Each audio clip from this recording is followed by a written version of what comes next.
The President of the United States in 1917 promised to follow experts in a war of experts. So he trusted the generals. Little did any of them know how little any of them knew.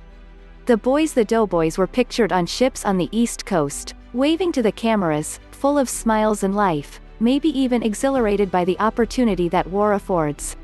And make no mistake, war affords opportunity. Fortunes have been made. Reputations made. Political rewards are given back home after wars. How many presidents of the United States have been generals first? Washington, Jackson, both Harrisons, Taylor, Grant, Eisenhower and others. These boys had the opportunity to get off the farm and into a reputation. And a going concern.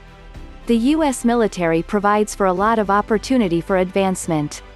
So the president in 1917-18 followed his experts. Right over a cliff.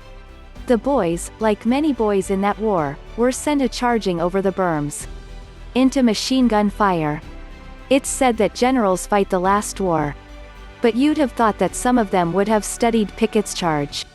When flesh meets a concentrated volley of metal, it's never good for the infantrymen.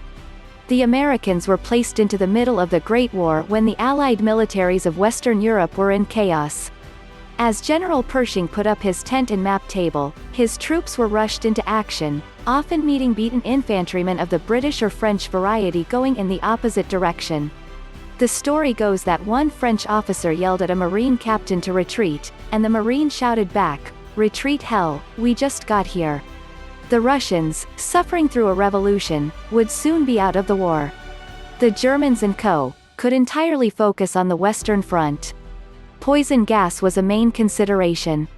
Along with diseases that came from living knee-deep in water and human waste in the trenches.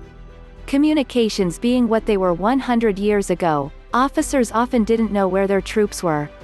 And sent messages to units that were no longer there, to do something no longer required, to fight an enemy long gone.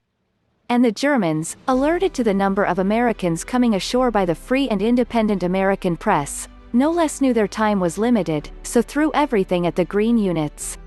They called their summer offensive of 1918 the Friedensturm, which translates into peace offensive.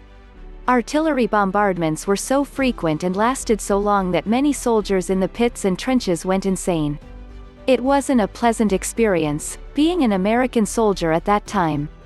The tactic was called the Rolling Barrage or the Creeping Barrage. The experts, the generals in the First World War, found out that rushing into machine gun fire was considered, by the troops at least, poor form. So the idea was to clear the ground in front of advancing troops with artillery and have troops follow the bombardment immediately, as it was happening.